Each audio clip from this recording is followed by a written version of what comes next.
हम बात कर रहे हैं खूबसूरत शहर जम्मू की, तो चलिए फिर देरी न करते हुए जम्मू को जानते हैं थोड़ा करीब से। पहाड़ों की नमी, बर्फ की सर्दी और लुढ़कती पहाड़ियों के बीच बसा है जम्मू, भारत में हसीन वादियों का घर। भारत का स्विट्जरलैंड कहे जाने वाले Jammu and Kashmir union territory का एक शहर, जहाँ की आबो हवा मन को तरोताजा कर जाती है। जम्मू कश्मीर की एक नहीं बल्कि दो राजधानियाँ हैं। पहली श्रीनगर, जिसे summer capital of Jammu and Kashmir कहा जाता है, जबकि दूसरा शहर है जम्मू, जिसे winter capital of Jammu and Kashmir कहा जाता है। ये शहर सर्दियों में भारत के सैलानियों की पहली पसंद है, जहां लाखों नहीं बल्कि करोड़ों देसी विदेशी सैलानी सैर सपाटा करने के लिए पहुंचते हैं। ये शहर जम्मू कश्मीर का दूसरा सबसे बड़ा आबादी वाला शहर भी है, जहां 2024 के आंकड़ों के अनुसार 7,38,000 लोग बसते हैं, जबकि जम्मू मेट्रोपॉलिटन एरिया में आपको 9,59,000 लोगों की चहल पहल देखने को मिलेगी। ये शहर तेजी से बढ़ता जनसंख्या का घर भी है, जिसका अंदाजा 2011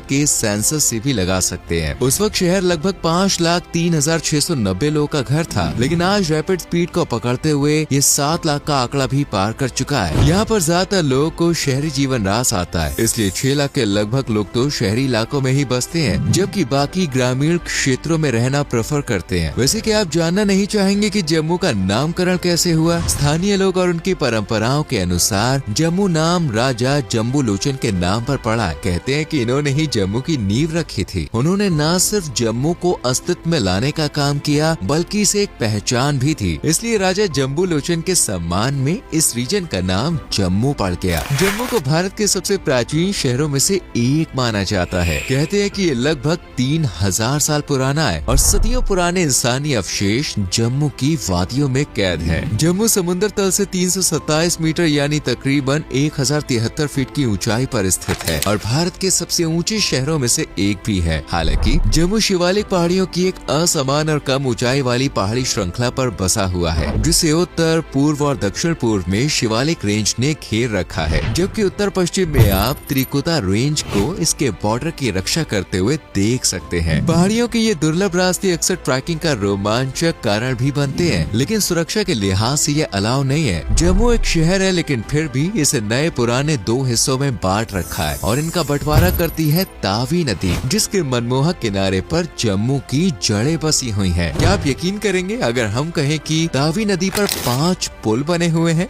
जी हाँ दोस्तों, 5 पुल। दरअसल इन पुलों को साबरमती की तर्ज पर तावी नदी के किनारों को विकसित करने के लिए बनाया जा रहा है। नदी के एक तट पर बाहु फोर्ट स्थित है, तो दूसरे तट पर रॉयल डोगरा पैलेस, जो शहर के सबसे ज्यादा अट्रैक्टिव पॉइंट है, जिस वजह से न सिर्फ आम लोग बल्कि सरकार की नजर भी जम्मू पर है। 31 अक्टूबर 2019 से तो सेंट्रल गवर्नमेंट की नजर भी इसी शहर पर टिकी हुई है, क्योंकि इसी दिन जम्मू और कश्मीर को केंद्र शासित प्रदेश बनाया गया था। अब यूटी में स्थित है, तो भाई जाहिर सी बात है कि शहर की देखरेख में सरकार का भी ज्यादा और खास योगदान है। वैसे दोस्तों, जम्मू एंड कश्मीर की जब भी बात आती है ना, तब हमें दी कश्मीर फाइल्स याद आती है और मन बार बार ये कहता है कि यहाँ पर मेजोरिटी मुस्लिम की है, लेकिन जम्मू इसका बिल्कुल उलट है। ये एक हिंदू मेजोरिटी वाला शहर है, जहाँ लगभग 84% लोग का मन हिंदू धर्म से जुड़ चुका है और ये किसी भी कीमत पर अपनी जड़ों को मजबूत करना चाहते हैं। जबकि 7% मुस्लिम्स के साथ जम्मू का दूसरा सबसे बड़ा धर्म है इस्लाम। इनके अलावा सिखों ने भी जम्मू को दिल से अपना लिया है और इनकी एक बड़ी संख्या यहाँ बसती है। हालांकि 1941 से पहले के जम्मू को देखें तो ये भी एक मुस्लिम मेजोरिटी वाला शहर हुआ करता था, जहाँ 75% से भी ज्यादा मुस्लिम्स थे। लेकिन 1947 के जम्मू नरसंहार के दौरान कश्मीर पर पाकिस्तानी कबायली आक्रमण से पहले और उस दौरान कई मुस्लिम्स को मार दिया गया, जबकि कईयों को पाकिस्तान भगा दिया गया। इस बीच तकरीबन 20,000 से 1 लाख के लगभग मुस्लिम्स मारे गए और जो बचे वो जम्मू छोड़कर चले गए, जिस वजह से यहाँ पर मुसलमानों की आबादी ना के बराबर रह गई है। हालांकि अब ये समय के साथ बढ़ रही है और आज ये जम्मू संभाग का सबसे बड़ा शहर भी है, जिसे नगर महापालिका का दर्जा दिया गया है और इस नगर में ढेरों नए पुराने मंदिरों के चलते इसे मंदिरों का नगर भी कहा जाता है। हिंदुओं का पवित्र तीर्थ स्थल वैष्णो देवी टेम्पल जम्मू में ही स्थित है, जहां माता वैष्णो देवी के दर्शन के लिए हर साल करोड़ों लोग पहुंचते हैं। यहाँ 51 शक्तिपीठों में से एक है। माता वैष्णो देवी के दर्शन करने के लिए भक्त त्रिकुटा पर्वत का एक सफर तय करते हैं। इसी तरह अमरनाथ केव, जो भगवान शिव को समर्पित है। अमरनाथ यात्रा भारत की पवित्र और धार्मिक यात्राओं में से एक है, जो 30 से 40 दिनों तक चलती है, यानी जुलाई की शुरुआत शुरुआत से लेकर अगस्त के लास्ट तक इस गुफा में बर्फ से बना शिवलिंग का रहस्य आज भी लोगों को सोचने पर मजबूर करता है। शिव खोरी एक गुफा मंदिर है और ये भी भगवान शिव को समर्पित है, जबकि राबीरेश्वर टेम्पल जम्मू के प्रसिद्ध मंदिरों में से एक है और ये भी भोलेनाथ का गढ़ है। इन सबसे पहले श्री रघुनाथ टेम्पल जम्मू का सबसे बड़ा मंदिर माना जाता है, जो मर्यादा पुरुषोत्तम श्री राम को समर्पित है। जम्मू कश्मीर की विंटर कैपिटल होने के चलते सर्दियों के मौसम में सभी ऑफिस और सरकारी कामकाज की फाइलें श्रीनगर से जम्मू में चली जाती हैं और अक्टूबर से अप्रैल तक यहीं रहती है, जबकि गर्मियां शुरू होते ही ये जिम्मेदारी श्रीनगर को सौंप दी जाती है। जम्मू शहर को राज्य का सांस्कृतिक और आर्थिक केंद्र भी माना जाता है। शहर के पास स्थित रणबीर सिंहपुरा क्षेत्र में एक फेमस बासमती चावल का प्रोडक्शन किया जाता है, जिसकी खुशबू सूंघते ही लोग यहाँ खींचे चले आते हैं। ये चावल जम्मू से निकलकर देश भर में एक्सपोर्ट किए जाते हैं, इसलिए चावल जम्मू के लिए सबसे मुख्य एग्रीकल्चर प्रोडक्ट्स है। हालांकि दूसरी सब्जियां, फल, अनाज भी यहाँ खूब उगाए जाते हैं। कृषि के साथ साथ बागवानी भी जम्मू की अर्थव्यवस्था का मेन सहारा है। यहाँ ज्यादातर लोग बागवानी पर डिपेंड है। दोस्तों, आपने बात तो सुनी ही होगी कि अगर रोजाना एक सेब खाया जाए तो हर बीमारी से दूर रहा जा सकता है, और सेब भी अगर जम्मू का हुआ तो समझ लीजिए कि बीमारियां आपके दरवाजे पर आना ही भूल जाएंगी। जम्मू भारत में सबसे बड़े सेब एक्सपोर्टर्स में से एक है। इस शहर में अनाज, चावल की मिलें और बारी ब्रह्मण्य इंडस्ट्रियल एस्टेट में कई इंडस्ट्रियलिस्ट यूनिट्स भी हैं और इसे एक बड़े IT हब बनाने की प्लानिंग भी शुरू कर दी गई है। शायद ही आपको खबर हो, लेकिन उत्तर भारत में दूसरा सबसे आखिरी रेलवे टर्मिनल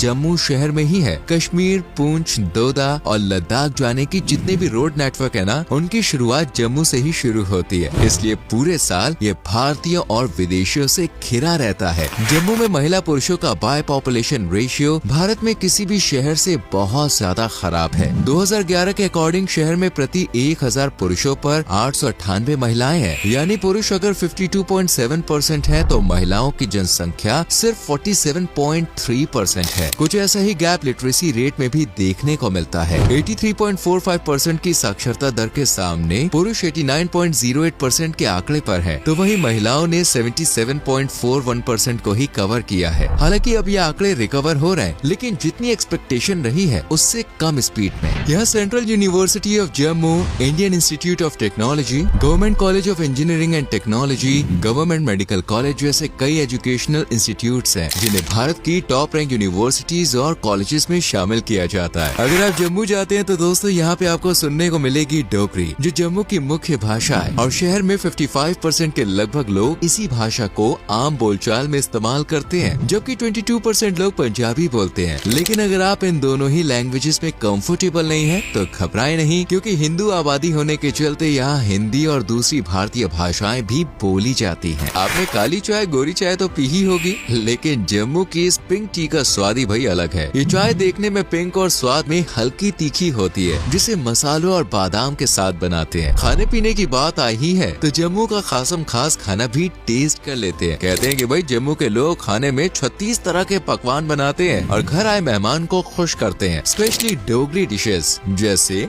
अम्बल, कुथिंदी दाल, मादा मदरा और राजमा, वही अचार, कसरोट, गुलगुले, जिमी कांड भी यहाँ कुछ फेमस डिशेस हैं। और अगर आप स्ट्रीट फूड की तलाश में हैं तो छोले भटूरे, राजमा कुलचा, गोलगप्पे और दही भल्ला जम्मू की लगभग हर गली में चखने को मिल जाएगा। जम्मू को जम्मू कश्मीर का पार्ट होने के बावजूद एक सेफ जोन माना गया है, जहाँ आतंकवादियों का उतना खतरा नहीं रहता जितना बाकी इलाकों में होता है। यही रीजन है कि कश्मीर से पलायन कर रहे लोगों ने जम्मू में शरण ली और 2016 के दौरान म्यांमार से भागे रोहिंग्या भी फिलहाल जम्मू में ही बसे हुए हैं। वहीं सुरक्षित माहौल के कारण जम्मू की टूरिज्म इंडस्ट्री भी तेजी से बढ़ रही है। अगर आप भी जम्मू को एक्सप्लोर करना चाहते हैं तो शुरुआत वैष्णो देवी टेम्पल से करें। वो कहते हैं ना कि अगर किसी शुभ काम की शुरुआत धार्मिक स्थल से की जाए तो काम और भी अच्छी तरह से बनता है। इसके बाद आप जा सकते हैं बाहू फोर्ट, जो जम्मू में तावी नदी के किनारे एक ऐतिहासिक किला है और अपनी वास्तुकला के लिए जाना जाता है। मंडा जू पार्क भी शहर का एक पसंदीदा चिड़ियाघर है, जो बच्चों के लिए एक मजेदार जगह है। अगर आप ऐतिहासिक जगह के साथ साथ शॉपिंग का डबल धमाका चाहते हैं तो अपने पैर रघुनाथ बाजार की तरफ मोड़ दीजिए, क्योंकि ये शहर का जाना माना मार्केट प्लेस है, जहाँ आप स्थानीय हस्तशिल्प और दूसरा सामान खरीद सकते हैं, जैसे कि पश्मीना शॉल, जो पूरे जम्मू कश्मीर में फेमस है। अमर महल पैलेस आपको राजा महाराजाओं की आलीशान जिंदगी से रूबरू करवाने वाला है और डोगरा आर्ट म्यूजियम आर्ट की दुनिया में गुम कर देने वाली एक जादुई जगह सकता है। जादुई तो वैसे जम्मू की महिलाएं भी हैं, जिनकी भूरी भूरी आंखें, गोरी गोरी स्किन, लंबे लंबे बाल और मीठी बोली किसी के भी दिल पर छुरियां चला सकती है। इसलिए जम्मू में दिल फिसलने का खतरा भाई सबसे ज्यादा है। तो इस खतरे में अपनी सुरक्षा भाई आपको खुद ही करनी होगी।